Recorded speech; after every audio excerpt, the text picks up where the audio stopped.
Welcome to the Cure PDX podcast, where we share insights, methods, and strategies for a less polarized, less violent, and more humane world. I'm your host, Ryan Akade. Today I'm talking to Mary Hanna. Mary is the operations manager at Meta Peace Team, a group of individuals creating nonviolent alternatives to militarism through empowered peacemaking. Mary and I discussed the work and mission of Meta Peace Team, practical de-escalation and dialogue skills at politically charged events, safety protocols, and stories from the field where these skills are put into practice. Hope you enjoy the show. I am here with Mary Hanna of Meta Peace Team. Mary, thanks so much for joining me on the podcast today. Oh, thank you for asking me. So let's start with you just explaining what Meta Peace Team is. All right. Well, literally 30 years ago next month, a Catholic priest named Father Peter Doherty and a wonderful man who described himself as a Quaker atheist, Yashu Milanowski, had just returned from Bosnia for the Sarmata, I think it was called.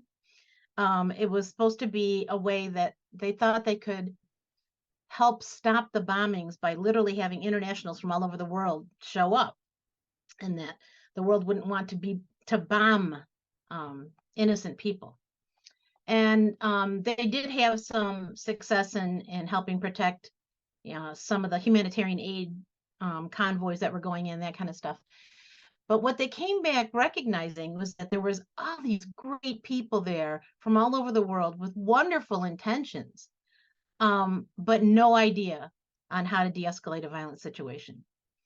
And it occurred to them that if we're going to do this, we need to teach people how to de-escalate violent situations. And so it started out with an international focus. And I think some of the first peace teams were like in Chiapas, Mexico, and Iraq. And we got, I guess this was before my time, pushback from people in the community who were saying, well, there's all this violence here. Why aren't you doing anything in the United States? And Peter and Yashu, I think, had taken a lot of their direction from things like Christian peacemaker teams, that's they were referred to at that time, and Peace Brigades International. It was just in the beginning, opening phases of starting to talk about nonviolent peace force, and all of those organizations had very internationally focused projects. And so they thought, well, even if people don't do formal, quote unquote, peace work here in the United States, giving people the skills to de-escalate a violent situation just makes sense. And so over the course of 30 years, it has evolved into our work being what we refer to as the 4 pillars. And the first is educating the public to the efficacy of nonviolence, because I think people think it's a great idea, but it doesn't work. It could never, it's pie in the sky. And we have the research now. I mean, probably the most accessible point to get that would be Erica Chenoweth and Maria Stefan's book, Why Civil Resistance Works. But the statistical proof that it works not only well, but in the long run, better than violence does in maintaining democracy and maintaining environment, in keeping people safe and less likely to have harm. We think it's important for people to know that we're not people standing on a corner singing Kumbaya with a tin can hoping for the world to change, that we're invested in the research and strategies of how this works. And then offering to the public, and the public meaning anyone who's interested, the skills of violence de-escalation. So some of that has to do with basic communication skills, and some of it has to do with body language, and some of it is very specific techniques, and all of it is to maintain the integrity of the individual and of yourself. So there's no BSing in this. And then once people have those skills, they're invited to join organized teams, peace teams, both internationally. So right now our biggest focuses are on Palestine, Israel, and at the US-Mexico border, but we've been all over the world, and only at the invitation of the communities or the people affected. And we have, I can't even tell you how many domestic teams, meaning within the borders of the United States. And those can be anything from an hour, 2 hours, where somebody's giving a presentation and they're afraid there could be violence, to, a couple weeks. Sometimes our work at the border is more short-term work, doing protective accompaniment for people, for example. So we've got learning the efficacy of nonviolence, learning the skills of nonviolence, and learning and being able to place teams where invited to help curtail violence. But we know, if you are familiar with Michael Negler's model of a roadmap to a just world, it's almost like a pie, that the things that make up a just, peaceful, sustainable world, what Dr. King might refer to as the beloved community, which also includes our environment, is a huge swath of different discrete skills and gifts and ways of interacting, and that we are going to make sure that we are the best at our little slice of that pie, that we will do the best we can in that. But we love and appreciate and have as our fourth pillar active support for the other slices of that pie, the other organizations that are doing the work, so that we might not be able to do something specifically to convince people to stop using plastic straws because of their impact on the environment. It's not really our niche, but we can definitely help support something like, say, the Sierra Club or the Nature Conservancy by saying, oh, well, if you have an event going on, we can put that out on our listserv, or we can make sure people know about it, and we can make sure we don't double book one of our events on the date of your big event. And so MPT has been doing that for 30 years, and probably the trickiest part about it, as you can probably imagine, is that the people most often impacted and affected by violence are also people who don't have a lot of economic means. And we never turn anybody away for inability to pay, and we never charge for the peace teams that we place. And in fact, peace team members fundraise on their own to get to those places. So our biggest struggle is, and we've made it for 30 years, is truly being a grassroots in the best sense of that word. Not so much that it's small, but that it's close to the earth, which is close to the people. Fantastic. Yeah, thanks for that overview. So let's talk about some of the skills that you would impart through a public workshop or training, and if there's like a pithy acronym or summary of what kind of skills or a certain system that you teach people. I'd love to hear about that for a few minutes. Then we'll go into Sure. some stories of how you've applied the skills in some dicey situations. Okay. The first thing, and I'll run through the schedule, and if you want more on each particular section of a schedule, just stop me. But this would be like a general overview. One of the things that we always do is try and meet with the people who are asking us to do the trainings and see what are the instances of violence that they are anticipating or dealing with, grappling with, so that when we're teaching skills in the middle of that program day, that those skills are directly addressing scenarios and role plays that the people are most likely to come in contact with, so that they're applicable. But the day always starts out, NPT starts everything we do with centering. And centering can take the form of a prayer or a song or meditation or yoga or spending time in the environment, just deeply listening.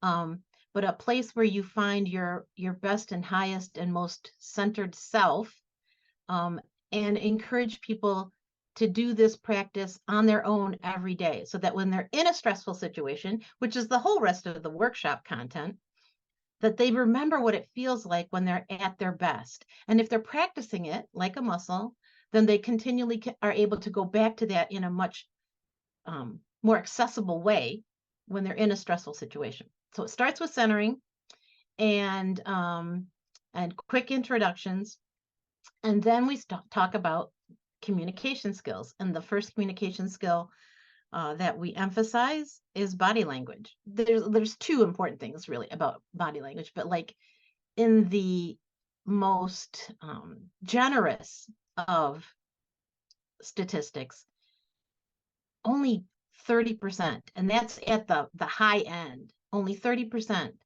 of our communication comes from the words we use. The rest is body language, facial expression, vocal tone. And so a lot of times when people go into a stressful situation, they're thinking about, what am I going to say? Not, how do I look? So it's important to be able to read other people's body language. You know, do they look frustrated? Do they look sad? Do they look scared? Is their body tense? Are their fists clenched? How are they standing?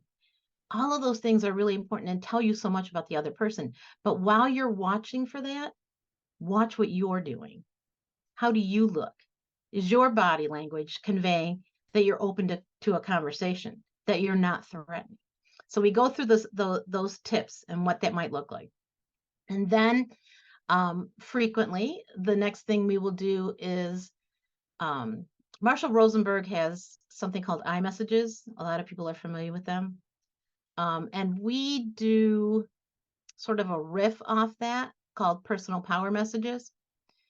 And the way that they're different, in the original formula, it's I feel, and you fill in the blank, because, when, whatever it is that happens, and I want you to. We're looking at a more collaborative, democratic model. So in personal power messages, it's not that you're problem solving just for yourself, that you're working collaboratively. And that's what we want to emphasize. So when you're talking to somebody that you're in conflict with, and this would be specifically a skill for people that you intend to see with some frequency. So your neighbor, your coworker, your family member, because you want to be able to revisit it in the future should that need present itself. In personal power messages, we say, I feel, because, when, and then when we get the first things that we emphasize is, what is a feeling, not a thought. And I'm like going to give you the whole training in like 20 minutes, so let's not do that. But we delineate what's the difference between a feeling and a thought, so that you're conveying a feeling, and you take the word you out of that formula. Especially in American culture, as soon as we hear the word you, our brain just sort of jumps to, what's my defense or what's my excuse? And you're like formulating that thought for your response. And you miss the actual content of how to problem solve this. So if you take the word you out and then explain, what the issue is that's of concern, and then end that model with and I'm something to the effect of like, I'm thinking that we could do blah blah blah, whatever your proposal to the plan is, but then your responsibility is to be open to, they might have a better idea, they might have a better thought, and you have to be open to letting them share that. The beauty of that is that you've not alienated your neighbor or your friend or your coworker by saying, I want you to do this, and this is how I want you to do it. But it also invites like, well, that didn't work. What else could we do? And notice it's an emphasis on we, not you. All right, so then we're starting to get into that mind shift in communication of like, see the person as a whole human being. Look at what they're not saying as well as what they're saying. Listen to their ideas. And then the next skill we teach is called Clara, which stands for center, listen, affirm, respond, and add. It is easily the skill that we use most frequently out in the field. And the important thing to remember in super tense situations where it could be really violent, you're never going to get through that whole formula. You're never going to get to respond and add. But that's not your job. This skill is a skill to de-escalate somebody, not to win an argument. So you're going to center, you're going to listen to what the person says, and you're going to find in their content or in their presentation physically sometimes things that you agree with. So you're not agreeing with anything that's against your own moral code. You're never agreeing, you're never lying. So sometimes the only thing you can say is like, wow, I really hear this. This is a really passionate issue. This is a passionate issue for a lot of people. Okay. You're agreeing with them that it's passionate, not that the thing they're proposing, like there should be no such thing as universal health care. You're not going to agree to that if that's not your value. But you can agree that healthcare is an important issue. And so the beauty of that skill is that if you're truly listening for common ground, and it can be anything, you really have to be deeply listening to the other human being. You're offering back to them something that feels non-confrontative and feels like you're not the enemy and that you care what they say. And so much explosions into violence, an eye of people feeling like they're not heard.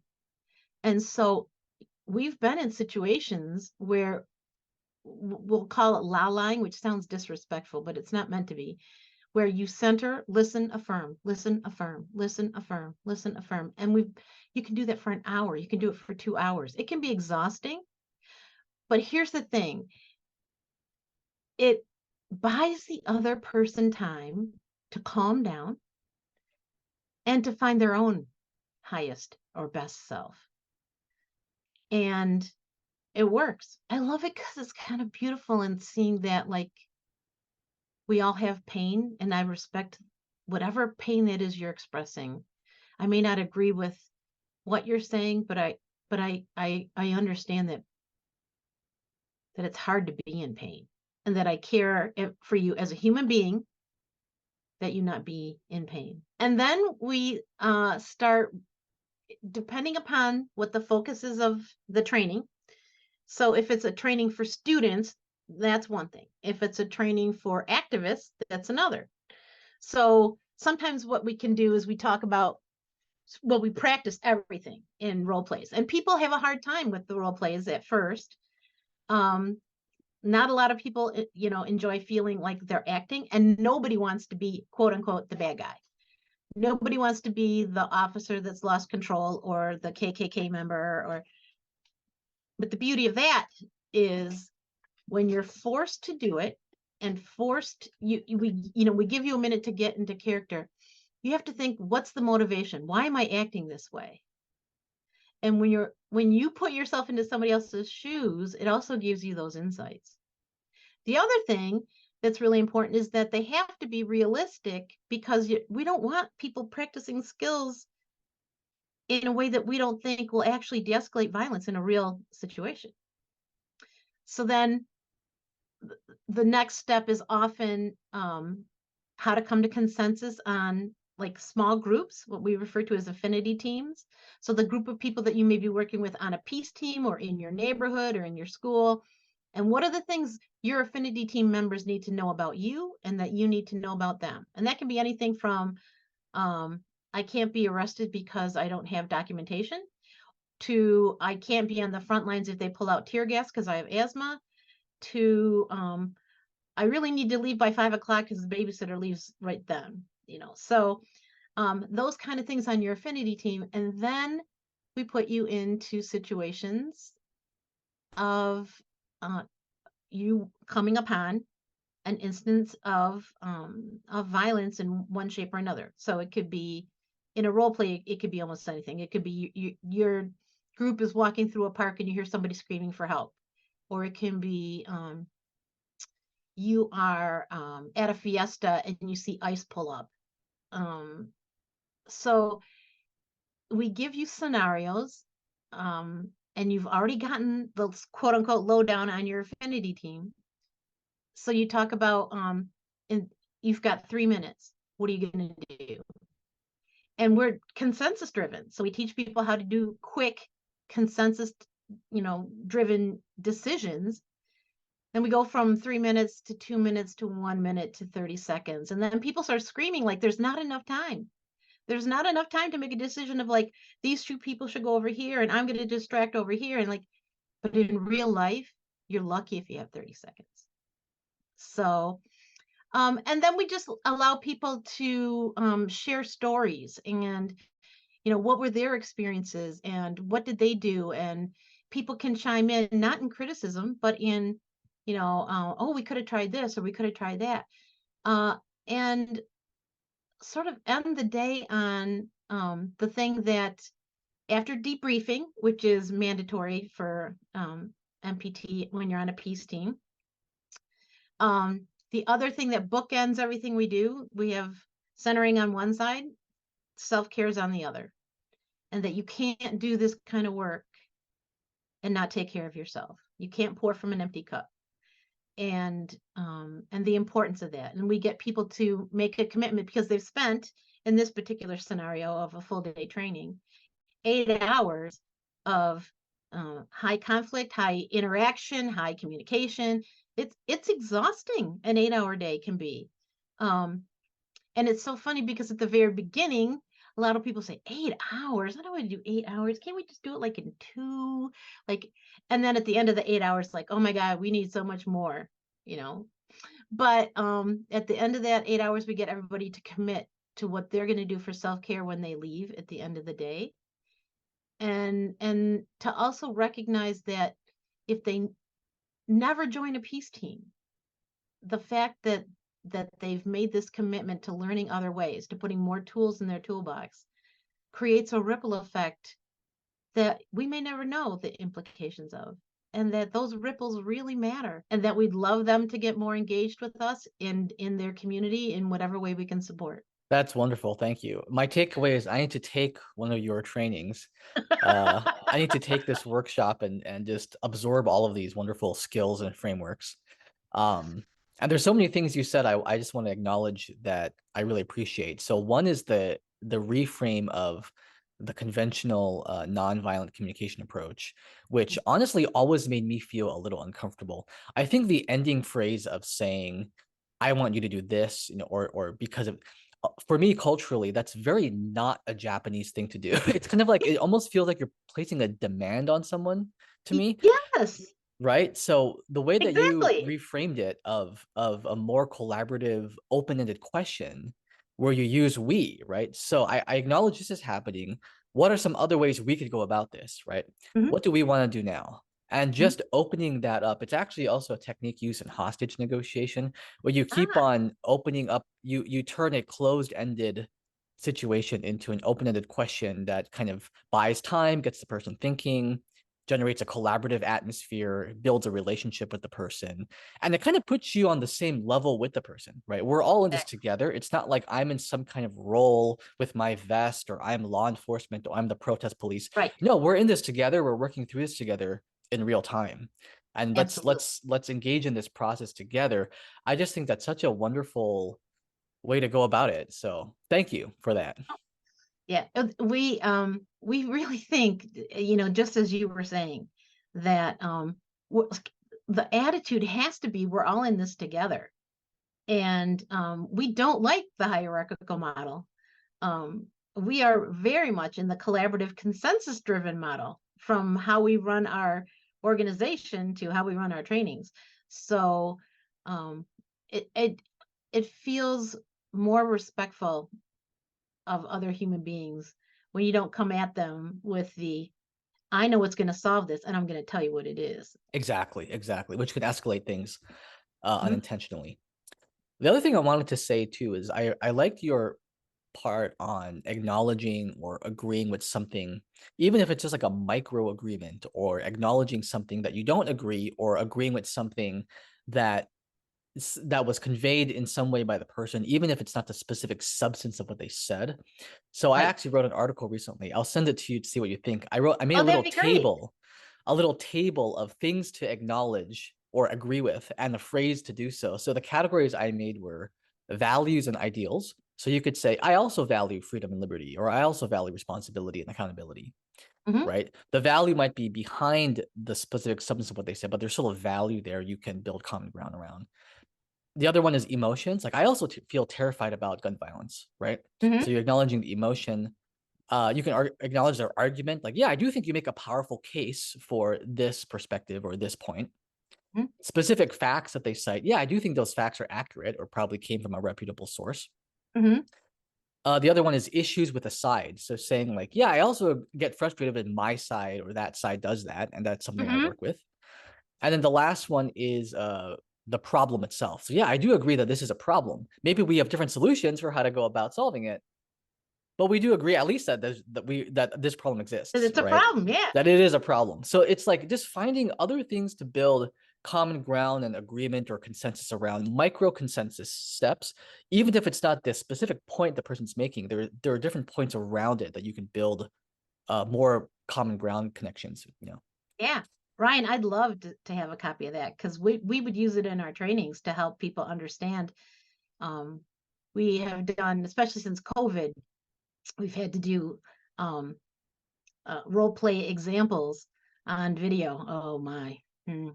Academy Award winning, yes. Um, but I think people are surprised at kind of the list. We haven't delineated out, what those specific things are like you have, which is great. We just have an example of somebody finding those ways to agree with someone and demonstrating it. And then people like, wow, how did you think of all those things? And how did you not react to this? And it's like anything else. It's practice. But you're highlighting each particular kind of common ground is really exciting. Yeah, different categories, I think, of ways to build common ground where I feel like in our climate of polarization, right? When you have a disagreement, we hyperfixate on the specific substance of the disagreement, and Hmm. we blind ourselves to all the other ways we have common ground around the topic, even if it's not directly stated in the person's statement, right? So Right. yeah, they're just We've expanding even the gone ways we can connect. Yeah, we've even gone to things like after trying every single other avenue with people who really, we'd be like, excuse me, I don't mean to interrupt, but like, you're wearing a Michigan State t-shirt. Did you go to Michigan State? I'm a Spartan too. When did you go? I mean, it's totally like, can you believe so and so's having such a season? Like, we find common ground and stuff that they haven't necessarily said aloud, but we found from something else that they've in one way or another presented.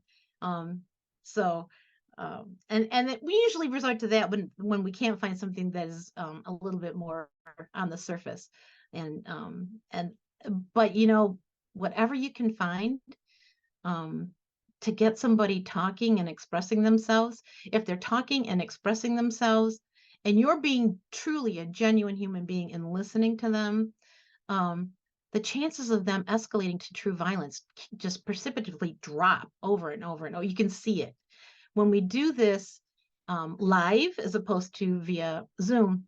We have what are referred to as hassle lines, which are two lines of people each facing each other. The person has a conversation partner across from them.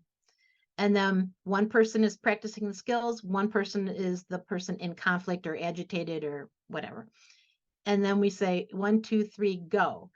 And you cross to get closer to each other and you role play out that conversation. Well, you can imagine the cacophony that creates in a room when you've got 40 people in a room and one person on each team is yelling about how mad they are about something and the other person is trying to be heard and yet calm them down. And it's interesting because we always get two comments.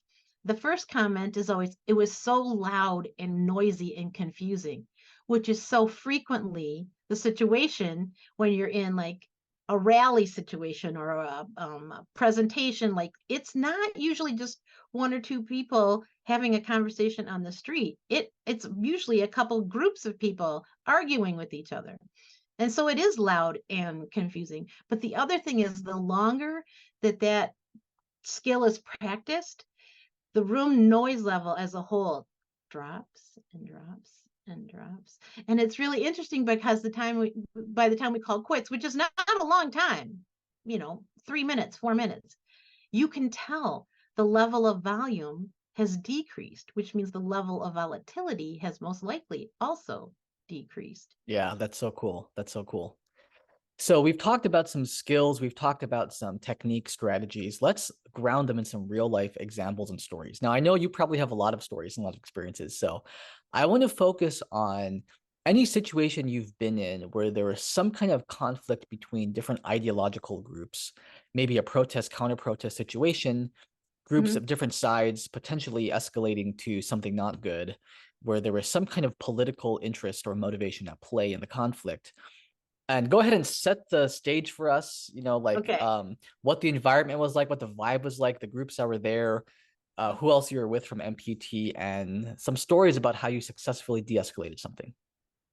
All right. Well, the first one that comes to mind is there was a big protest at the Capitol um, that was hosted by Moms Against Gun Violence. And we had been invited to place a peace team there because, sad it is to report, you may know that Michigan also has a large militia population who were furious that their Second Amendment rights might be coming into question, and that they may lose some portion of what they feel is their rights to their weapons. And it was a large gathering at the Capitol, and we had a number of peace teams. And when we're doing a large peace team, we break down into subset groups called affinity teams, so that we can cover more ground, and we can communicate with each other. We have walkie talkies, so that if there's a hot spot that flares up, we can move over. So there was a lot of militia and extreme Second Amendment enthusiasts, shall we say. Um, and they were armed to the teeth. I mean, in a way, it was almost comical because, like, I didn't know bandoleros were a real thing, like those swaths of bullets that you can wear across your chest like a sash. They had those on, and they had their automatic rifles, and they also had a handgun on their thigh, and um they had babies in carriages that were holding signs that said, "My mom's a proud gun owner," and the mom standing there with her gun. They were really waiting. They were waiting for an excuse to to to to come forward. You could see they were kind of simmering because, in part, I think there was such a large turnout of people in support of gun control legislation, which of course I would think, make them feel more threatened. So when we go into a setting, we are pleasant to everybody.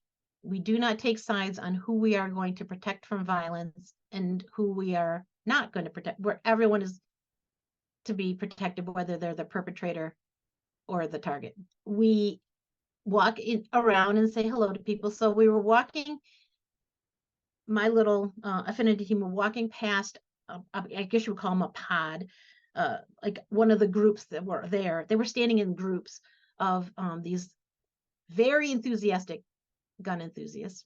I guess that's from the Department of Redundancy department. But anyway, we said hi, just like we would say hi to the moms who were carrying signs, for gun control, good morning, how are you? Good to see you, nice day, kind of thing. One of the guys that had his automatic weapon across his chest in front of his sash of bullets said, "What are you doing here?" And I said, "Oh, we're just, we were invited by the organizers, make sure everything stays safe." And he says, "Anybody bothers me, I've got this." And he slaps his weapon. And I said, so I really touched him very gently, which wasn't intuitive as opposed to strategic. I probably shouldn't have done that, but and I said, and that's why we're here, so nobody bothers you and you're safe. And it totally, like, you almost saw him physically recoil, that it was not what he expected. It took wind out of his sails. He was waiting for a spark, something to initiate that we're going to go get them kind of thing. We're going to fight for our rights kind of thing. And no one's going to stand between us and them. It never occurred to him, I don't think, until that point, that we would stand between them and anybody bothering him as well. Like, we don't want anyone hurt. We're not taking a side here. You could see, like, after our team went by a little bit, the whole, we do this whole thing on body language, but their body language relaxed, and they suddenly looked like observers as opposed to potential threats. The reason why it stands out for me, even though there was not a lot of, obviously there was no overt violence in that, was that so much of what we do is to get there before the violence happens, so that we can, like, de-escalate something before it ramps up. We don't wait until people are really ticked off, and, like, we try and, like, set the tone so that it doesn't seem like a place where violence would fit. And a lot of times we'll see people who are there to yell things out or scream things or interrupt things. They lose their enthusiasm for it when they're treated humanely. Not welcoming their, overt violence, not making them feel like, oh, we're so glad to see you necessarily, but that whole Barbara Deming thing of, like, the two hands of nonviolence that she talks about. All right, so Barbara Deming has this thing where the first hand is, and you can't see, like a stop sign kind of hand. Stop. I will not let you hurt another human being. I will not participate in this violence. I will impede your ability to hurt others or yourself. And then, but the other hand is reaching out. But I see you as a fellow human being, and I want us to be part of the same community. So I will stop the violence, but I will not hate you. Holding that tension consistently, I think, really helps de-escalate things. One of the other things that comes to mind, again, we got there before it could have gotten a lot worse. We were at a Pride event, a statewide Pride event in Michigan. And huge, there's always a big parade. There's a commitment ceremony on the steps of the Capitol. There is festival grounds with, like, beer tents and vendors, stuff like that. It's a really big deal. This was we always have different groups of affinity teams scattered. So some are at the beginning of the parade, some are at the end of the parade, some are at the Capitol, some are at the festival grounds. I was with an affinity team. We were at the Capitol. Now, we never demonize the police. We never make them the enemy, but we never partner with them either. And we never feed them information. At first, they hated seeing us because they would say, we're going to get in the way. We don't know what we're doing. We're going to cause more trouble. Well, now, after so many years, the shift has been like, have you let Peace Team know what's happening? So because they know that we do good work, but part of that came from this event. So there was a man coming down the street, and he had obviously been visiting the beer tent earlier in the day, I guess. And he was completely heartbroken. He was trying his best not to cry. It turned out, we found out later, that he had a son that was gay, and his son had just recently passed away from AIDS or something following AIDS. And he was heartbroken because he had never reconciled with his son. He'd never told his son that he loved him after coming out. He had never told him that he was proud of him. And this was his first venture where he was publicly saying, I loved my son.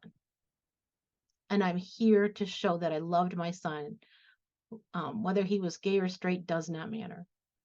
But he had been drinking and he was heartbroken. And so he was a little uninhibited. One of the other groups of people that's frequently at these events is a bunch of people who identify themselves as ministers or pastors, and they're standing on the corner and they're yelling into the crowd about, you guys don't know anything about love. It's all bestiality. You're going to burn in hell. Your parents are, all kinds of horrible things. So it just so happened during the parade that this father's coming up the street and he was upset. And then the pastor started yelling about, like, I think he had a shirt or something on. I'm trying to remember how they knew something about his son. Maybe he had said something aloud, but they knew that he was there for his son who had passed away. And they were yelling at him about his son is burning in hell. So he starts going over there and he's gonna rip them apart. And of course, these people who identify as ministers are just as happy to rip him back apart. I saw a young police officer heading over there, and he had his hand in his baton. He was going to break it up because it was going to be a fight, and he was going to stop it. And his sergeant stopped him and said, "Peace team will handle it." At that exact moment, one of our peace team members went over to the father and said, "You just lost your son? Oh my God, can you tell me about him? What was he like?" At the same time, another one of our peace team members said to these group of ministers, hold on. You guys keep talking about it. It's in the Bible, but I can't find it. You have your Bibles right there. Where is it? Show me where it is." So while they're all showing one peace team member where it is in the Bible, they feel that, people who are LGBTQ plus are burning in hell. The father's being escorted away, being able to talk about his son, no fight, no big brawl, and no violence from the police officer who had his hand on the baton. So it's things like that that constantly happen. Those little things that stop the violence before it happens, which is why it's not in the news, which is why you don't read about the peace teams being helpful in the field, because unless you're standing in front of somebody just before they fire a gun, it's not newsworthy. So I want to talk about two more things before we wrap up that I think are really important things you mentioned. One of them is the importance of pre-de-escalation work and laying the groundwork for a non-escalatory, calmer environment or atmosphere at the event. So say a little bit more about things you do to kind of tend the field of pre-de-escalation, right? Like, do you talk to the different parties there in advance? Do you introduce yourself? What is that process like? It's very, it sounds redundant again, very variable. It totally depends. Like, there's times where we don't know like who might show up, and so we really can't introduce ourselves to them. When we go into a situation where we know ahead of time there's going to be a big event, so let's say we've had occasions where Fred Phelps and his church, I guess you'll call it a church. Do you know who that is? GodHatesFags.com. Oh yeah, yeah. When people know that his community is coming to town, we've had like town hall meetings where the whole community, usually initiated by a faith group, or a church, will say, let's have a town hall meeting to talk about how we're going to respond to this. And so we'll show up there, but not like in force, like two of us will be there. And then if there are people there who don't know who we are and what we do, we can explain who we are and what we do, but that will only come at the invitation of the people involved. We will protect people from violence no matter who the perpetrator or who the target. We used to get police officers saying, well, you're not going to interfere with an arrest, are you? And we would say, if you are using overt violence, it would be up to us to, if nothing else, there's 4 precepts in, that's big categories in unarmed civilian protection. And one of them is sending a peaceful presence wherever you're at, which is kind of like going around saying hi, smiling at people, right? So peaceful presence. One is doing protective accompaniment, which is unarmed bodyguard stuff. One is doing physical interpositioning, which means you stand or put your body between the perpetrator and the target. And the last one, not in any particular order of importance, is human rights monitoring. So one way or another, one of those four skills would come into play if a police officer is overtly beating somebody, and it would fall to the peace team member to use their gut on what they think they're willing to do. So some of us would be willing to, get hit or punched or hit or shot or whatever. Some may not. It doesn't make them less valuable, but they would then probably resort to human rights monitoring and filming it kind of thing. We tell people what we can do and what we won't do, and then leave it to them to decide, whether they want us there or not. We also have to explain that we're not peace police. We are not going to make sure your event goes flawlessly. We are not going to make sure you're not interrupted. And we are not going to stop somebody from doing like a crime, civil disobedience, whatever. Like now, if somebody's trying to push over a telephone pole, we're not going to stop them, but from pushing over the telephone pole, they'll have to face the repercussions of pushing over the telephone pole themselves. But we may say, hey, hold on. Let us get people out of the way first. You realize that you're probably going to get arrested, but we don't want these people hurt. So we would do that. We want to make sure that everyone knows that we're an ally to all, but we're not a tool for anyone, if that makes sense. You can't use us for your own gain, so to speak. And we've also, when we know ahead of time that there's going to be a big event, our other big focus is to, if we're invited, we're like, there's enough time that we could do a training for your community so that some of your people are on this peace team. You're not just calling us in like a band-aid, but actually creating something that can grow and foster in your own community. And so, and then we salt those affinity teams with members of the MPT who have been on many peace teams. So they're always with somebody who's experienced, who can give them some insights if they need it, and they're not alone on their first try. But our preference is when we're invited to set that up, to set up a training so that people in the community are part of being the solution to potential violence. Some of the hard part is that a lot of times people don't give us a lot of heads up ahead of time. There's not a time to fit a training in before an event. And I think it's because it's not intuitive yet when you know something's coming down the pike to look for a nonviolent solution to potential violence.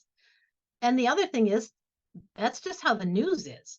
Like something blows up in the news, people want to protest about it.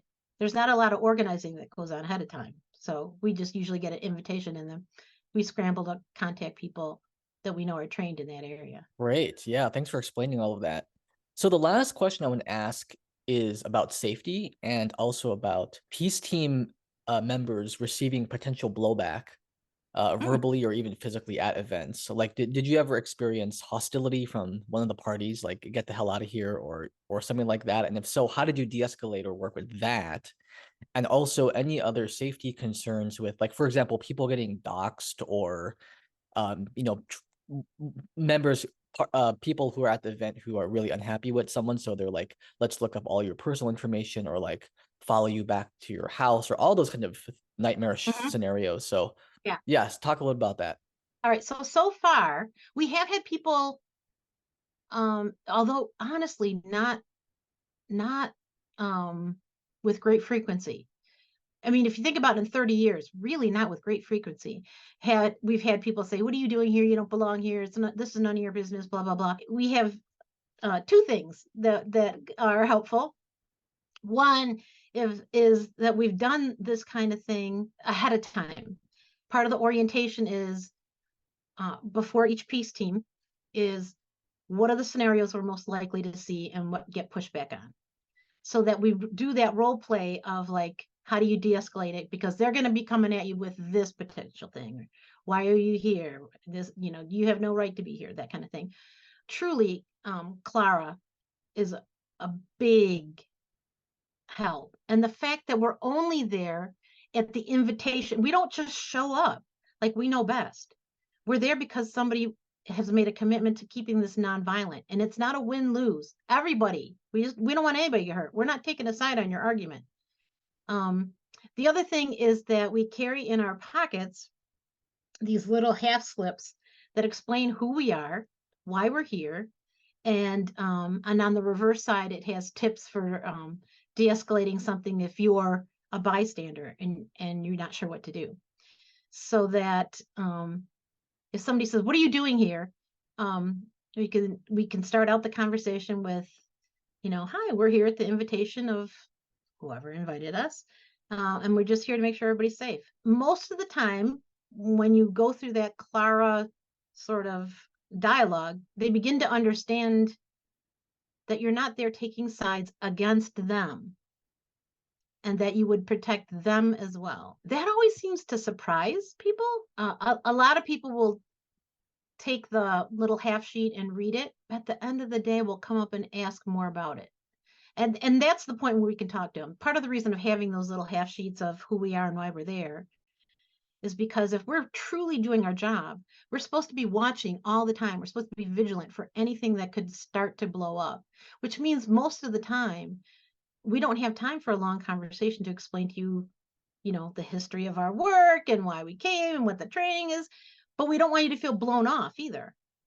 And so we'll say, "Well, I can't talk a lot right now because I'm on duty, but this explains a little bit, and I'm happy to talk to you about it later." Or there's a phone number on there, there's a QR code on there. You can find out more. We have not had anybody followed back to their cars usually because we're the last ones leaving, and we're doing the protective accompaniment to make sure other people get back to their cars safely. We've not had anybody doxxed. In the last 15 years, I think there was one person at an event. She was triggered by something that a counter protester said, and she went to scream in their face, and one of our team members stepped between them just to put a little barrier, not taking a side, not saying anything, just to put a buffer there. And it was witnessed by a bunch of people, and she witnessed that this peace team member was physically harassing her and that she wanted something done about it. But then we never heard another thing after that. She put something on Twitter or Facebook, and we didn't have to do anything because there were so many witnesses that were like, "That's not what happened." So in general, no, we don't get a lot of pushback, and we don't get people harassing us. There are people on each peace team, like I said earlier, who are willing to, not wanting, but willing to get hit if they need to get, if that's the thing that's going to be the final and only buffer. And there's people who are not, and it does not mean that either one is more or less valuable than another. There's a range of skills across the peace team from people of all different ages and all different walks of life. And that's the beauty of finding this sort of little microcosm of community that can interact with people. And we're all encouraged to look at people who are super angry and volatile in the same way. And that usually when someone's acting that way, we talk about the great forces in the world being love and hate, but we really boil it down to love and fear. And so what are they afraid of? Are they afraid of losing a belief system that they've had their whole life? Are they afraid that they might lose their job because of some legislature that's passed? Are they afraid that they will be seen as less of a man or a woman if they don't, what's the fear behind this? And how do you treat somebody who's afraid? It's not with anger, it's with compassion. So we encourage people to sort of hold that in their hearts before they ever go out into the field. And I think that's been part of the reason why we haven't had the pushback that I suppose could easily happen. And they know that, we've made clear from the get-go, we're not here to enforce laws. We're not the peace police. We're only here to protect everybody. That's wonderful. Mary, if people want to get more involved with MPT or take a training or something, where can they learn more about it? Well, our website is Meta Peace Team, META, only one T, peaceteam.org. We are not affiliated with Facebook, which is now Meta. We had the name long before they did, or they can email me at maryhanna, maryhanna.mpt@gmail.com.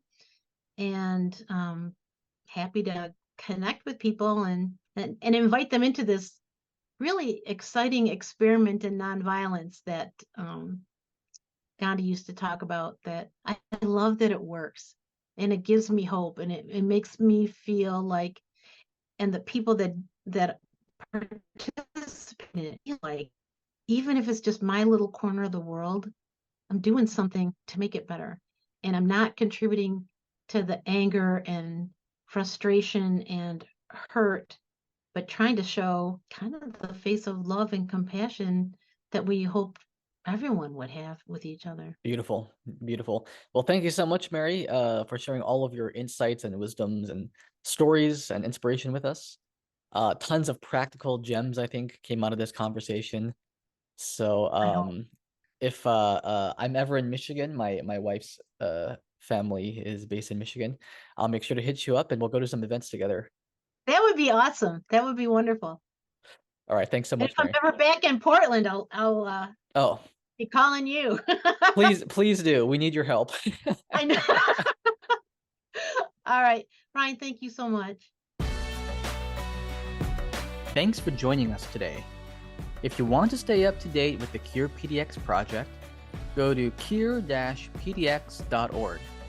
Again, that's cure-pdx.org. And if you want to talk more about trainings, dialogues, events, or anything related to the Cure PDX project, email us at curepdx@cbg.org. Again, that's curepdx@cbg.org. We look forward to hearing from you.